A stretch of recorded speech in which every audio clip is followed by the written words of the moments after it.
Tonight on First at 9, this Monday the 29th of July 2024. Deserted. Sri Lanka Podu Jana Peramuna decides to contest separately in the coming presidential election. Refuses to support President Ranil Wickremesinghe. Lose to gain. Justice Minister Dr. Vijayadasa Rajapaksa resigns from post to contest the presidential election. Restrict or relax. More pressure will be placed on the country's foreign reserves if restrictions on vehicle imports are relaxed without a plan, warns Finance State Minister. Surrendered. Minister Jeevan Thondavan surrenders to the Nuwara Magistrates Court. Minister to be produced before the court on the 26th of August. ඔබේ විශ්වාසය දිනු සෙන්සුරයින් දැන් ළඟමැති ෆාමසියෙන් ලබාගත හැක. From Derana, this is Derana First at 9. Live from Studio 24 in Colombo. Good evening and welcome to Sri Lanka's premier primetime English news bulletin, Derana First at 9. I'm Tharindu Mahendra, joining you live with the latest in Sri Lanka and from around the world. Now, in your top story this evening, the Sri Lanka Podu Jana Peramuna today decided not to support President Ranil Wickremesinghe during the upcoming presidential election and instead to field the candidates of its own.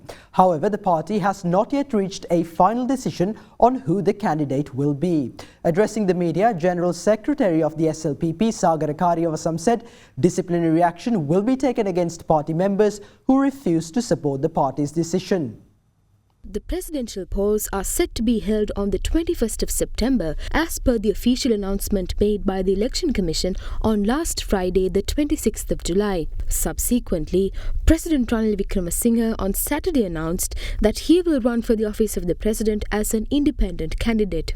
On the 26th of July, President Wickremesinghe had sent a letter to former President and leader of the Sri Lanka Podu Jana Peramuna, Mahinda Rajapaksa, requesting the SLPP to support his candidacy. At the moment, one faction within the SLPP is firm in its resolve to support Ranil Wickremesinghe, while the other is of the conviction that the SLPP must field its own candidate at the presidential polls. Against this backdrop, the SLPP's Politburo convened at the SLPP leader Mahinda Rajapaksa's official residence in Vijayarama at 4 p.m. today to discuss matters pertaining to the party's presidential candidate. Following a 2-hour-long discussion, the party's Politburo decided to field its own candidate for the presidential polls. A proposal to appoint a candidate from the party under the SLPP logo was presented. Opinions with regard to this proposal were shared, some opposed to it. However, a majority agreed with the proposal. We took a vote and a majority of votes were in favour of this proposal. Apart from this, it was also proposed to take disciplinary actions against those working against this decision as well as against those who name themselves as candidate without the party's approval.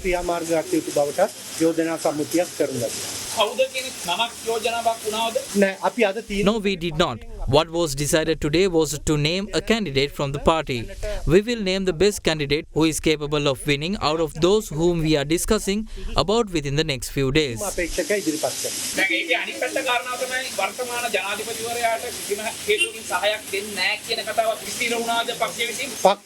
The party decided to name a candidate from within the party. When a candidate is appointed from the party, there is no possibility of supporting the present president.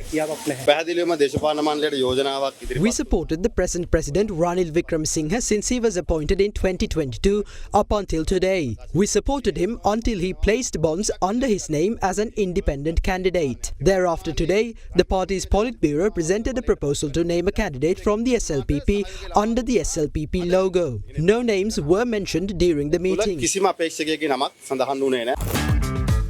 Crunchy goodness for hunger on the go. Dr. Vijayadasa Rajapaksa announced his resignation from the position of Minister of Justice effective today in order to contest the upcoming presidential election. The former minister stated that the decision was taken in order to alleviate concerns surrounding his continued role in the same cabinet as President Ranil Wickremesinghe, who is also running for president. Minister of Justice, Prison Affairs and Constitutional Reforms, Dr. Vijayadasa Rajapaksa, during a media briefing at the Independence Square in Colombo last week, officially announced that he will contest the upcoming presidential election. Following his announcement of candidacy for the presidential election, he announced today that he has officially resigned from his ministerial position in order to contest the election. A few days ago, I announced my intention to contest the upcoming presidential election under an alliance led by the SLFP. From that moment on, we encountered several challenges. Questions were raised about whether it was appropriate for me to contest the election while holding a ministerial position in view of the fact that the incumbent president is also contesting the election. After careful consideration and following a discussion with the president, I decided to resign from my ministerial position. I have formally tendered my resignation effective today. I have informed the secretary to the ministry and the staff of my decision. Being dismissed from and resigning from ministerial posts are not new experiences for me. I have also previously declined ministerial positions on 6 occasions. Horizon Campus 2024 intake. Register now. Opposition leader Sajit Pradas says an SJB-led government will instate estate workers as small-scale tea estate owners. The opposition leader made this statement while addressing a rally in Passara. The Passara electorate rally of the Samagi Jana Balawegaya was held yesterday under the patronage of opposition leader Sajit Pradas. අද මොකක්ද වෙලා තියෙන්නේ පොහොට්ටුවේ මන්ත්‍රීවරු දෙලවක් අතර එහාට යනවද මෙහාට යනවද රනිල් එක්ක ගියොත් ටිකට් එක නැහැ බැසිල්ලක හිටියොත් ඡන්දේ නැහැ ලබන 8 වෙනිදා එක්කම වෙලා මේ ලංකාවේ බිහිවෙච්ච බලගතුම සන්දානය සජිත් දිවන සන්දානය ලබන 8 වෙනිදා අපි පිහිටවනවා දැන් මේ රටේ සමහර Representatives of estate workers who are in parliament prefers to keep you remain as labourers forever. It is not my aim for you to remain labourers. We will initiate tea plantations on barren lands and make you small-scale tea estate owners. The date on which your fate will be decided is close by. I am not going to become one of those presidents engaged in glamorous politics. There is no use of these mansions. We will transform all such mansions into institutes that will provide free modern technology education. I will take full responsibility for the over 50,000 unemployed individuals in this country.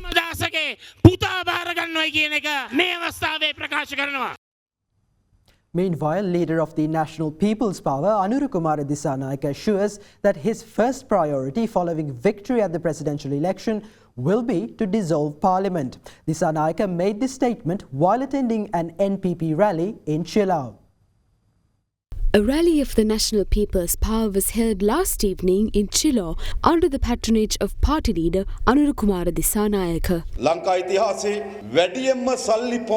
A record amount of funds will be disbursed during this year's election. They will start to distribute cash. What should you do at that time? Don't miss out on that chance and take all what they are giving. During a challenging time such as this, isn't it reasonable to take back at least some of what they stole? However, rest assured, under an NPP-led government, the rest of the funds that were misappropriated will also be recovered. Let's form a government. As the initial step, it is imperative to clean up this parliament. Some members of parliament often change alliances. People waited in long queues during the period when there was a fuel shortage.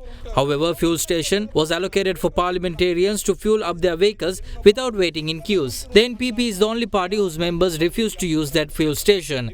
A set of bar licenses were issued recently. Members of the SJB as well as the government obtained those licenses. Some of those licenses were sold for 20 to 30 million rupees. During a parliament session, Sajit Pradas said that he will cancel all bar permits once he comes into power. However, before that, I would like to know whether members of his party obtained these bar permits. He should reveal this to the public. If he denies this, I can prove him wrong. Once we win the election on the 21st September, one of our first measures will be to dissolve parliament and provide the public the opportunity to appoint new representatives to parliament. Now, as election candidates seek to secure more votes and support, political parties representing Tamil and Muslim communities have submitted their proposals to the leading presidential candidates. Politicians representing these communities have stated that they will only support a candidate who accepts their proposals. Last week, Ilangai Tamil Arasu Katchi announced their decision to support one of the mainstream presidential candidates without electing a separate candidate for this year's presidential election. Against this backdrop, leader of ITAK S. Sridharan announced that the party will make the final decision pertaining to the presidential candidate next month. The party's Central Working Committee will meet on the 10th or 11th of August. We will make several decisions during the meeting. We will also decide whether we support a common candidate or candidate with a manifesto that states that a permanent solution will be provided to the issues of the Tamil community in the north and east. In a backdrop where the Sri Lankan Muslim Congress is reportedly supporting the Samaga Jana Balawegaya, leader of the Muslim Congress Rauf Hakim added that his party will announce their final decision on which candidate the party will support following discussions at the party's Supreme Council meeting next week. Meanwhile, parliamentarian Rishad Badiuddin expressed his views on the presidential candidates during a public rally held in Puttalam recently. Dates for the presidential election has already been announced and the presidential candidates are currently submitting their nominations.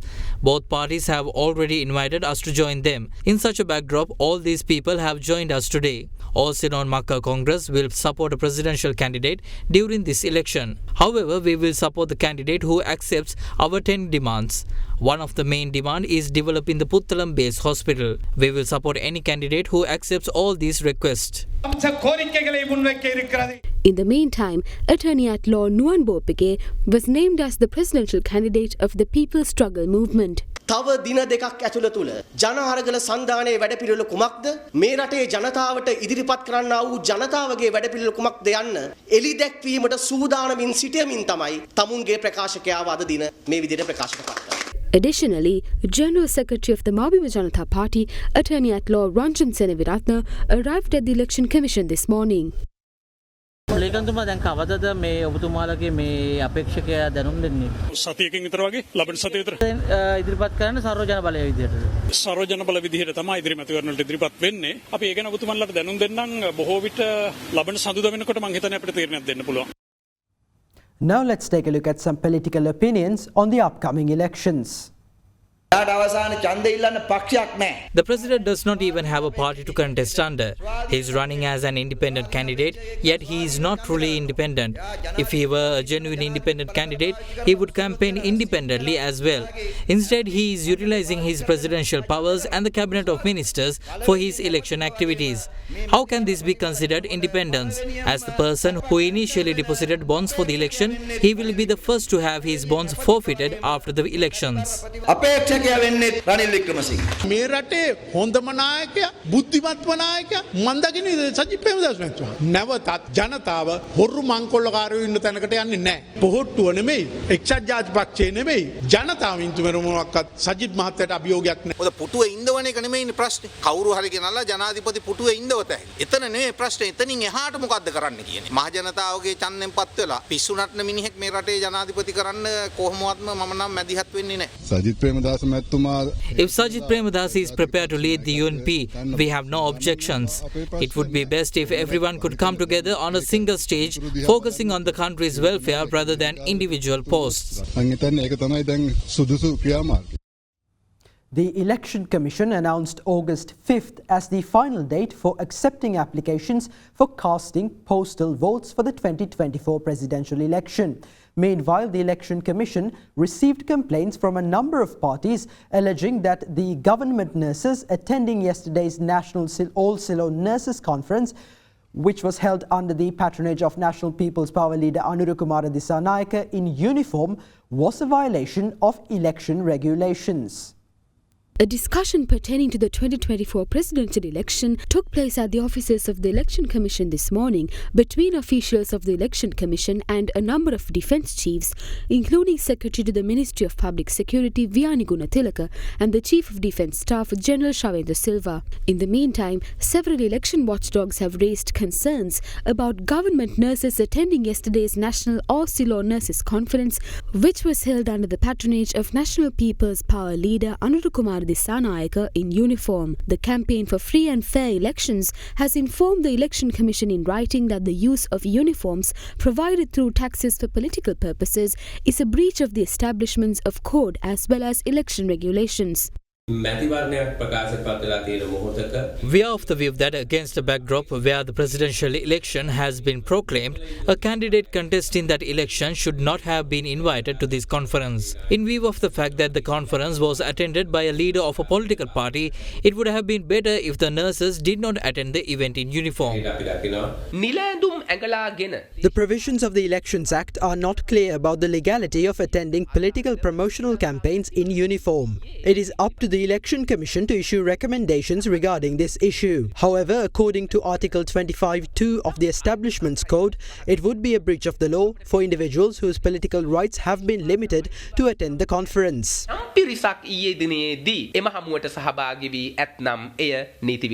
Several other organisations filed complaints over the event before the Election Commission. Meanwhile, the Samagi Jana Balawegaya filed a separate complaint before the Election Commission. In its complaint, the SJB called for all election promotion campaigns that utilise government funds to be suspended in conformity with the order prohibiting the SJB from continuing its public service programmes during the election period. The Socialist Youth Union also filed a complaint before the Election Commission claiming that the National Youth Services Council is being utilised for political purposes despite it being prohibited by election regulations. In the meantime, the Elections Commission announced that the deadline for submitting the applicants to cast postal votes will be the 5th of August. Accordingly, applications must be handed over to the relevant district returning officer before 12 midnight on the 5th of August.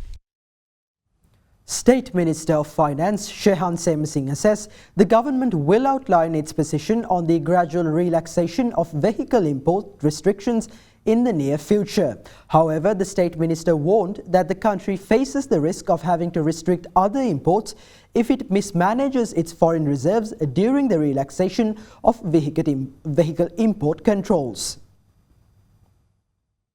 One of the reasons for the economic crisis in the country was the depreciation of our foreign reserves. Specifically, liquid foreign reserves decreased to around $20 million.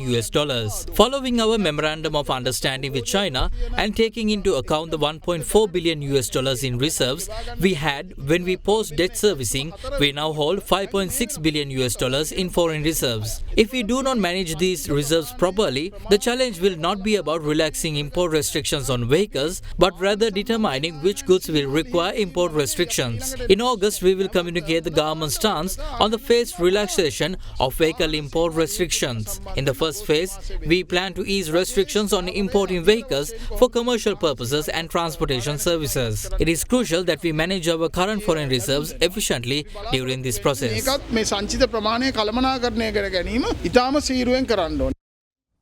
General Secretary of the Ceylon Workers' Congress, Minister of Water Supply and Estate Infrastructure Development, Jeevan Thondaman, and 3 other senior members of his party have surrendered to the Nuwara Magistrates Court through a motion filed today. This comes after the court ordered the arrest of Minister Thondaman over an incident where the CWC General Secretary had allegedly stormed into the Pedro tea factory controlled by Kalani Valley Plantations PLC on the 30th of May this year. On the 22nd of July, following the hearing of the case during which Minister Thondaman did not appear before the court, the acting magistrate of Nuwara ordered police to arrest Minister Thondaman and to produce him before the court. Meanwhile, today, Minister Jeevan Thondaman, National Convener of the CWC, S. Satyavel, former Chairman of Nuwara Pradeshya Sabha, Yoganathan, and Senior Member of the CWC, Logadas, surrendered to the court. When the suspects appeared before the court, Nuwara Magistrate ordered not to arrest them since the police have not named any suspects related to the case as of yet. The case will be recalled on the 26th of August. Star Dishwasher Dali Tel Indul Pahasuwen Sede. Star Dishwasher Magic Tub එක.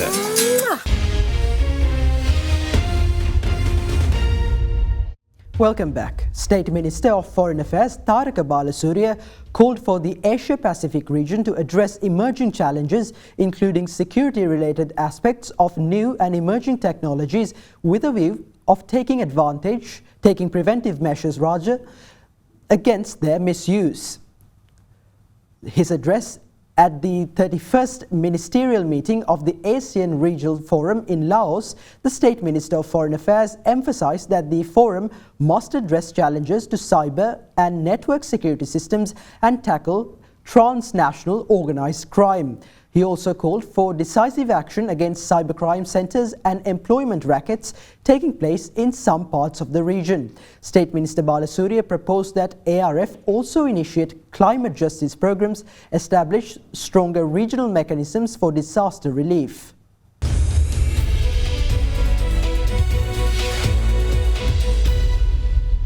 Now in your business news, the Colombo bourse closed in red today, dragged down by losses in communication services stocks.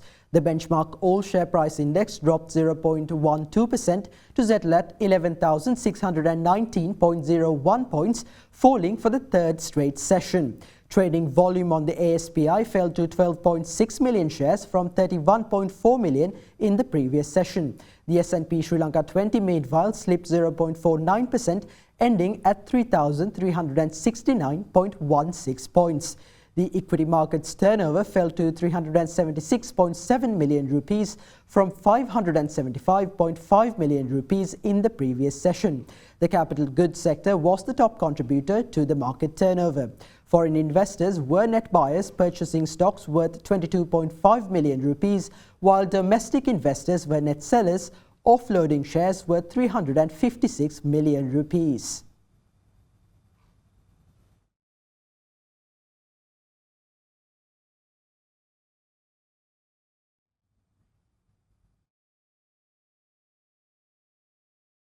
Melissa Ranatunga joins us now with a few thoughts to round off our Markets in View segment for the week.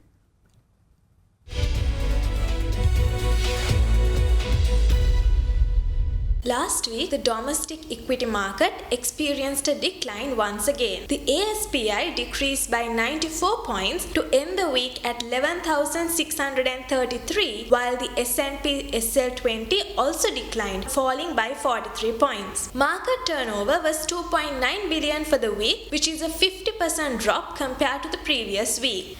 In treasury auctions last week, government raised 160 billion rupees through treasury bills, with the 3, 6 and 12-month bills all reducing by 41, 44 and 12 basis points respectively. And on the international front, US prices increased moderately in June, with the cost of services rising. In the commodities market, crude oil prices saw a 2.4% decline, closing at USD 81. Now let's take a look at the rupee exchange rate for the day.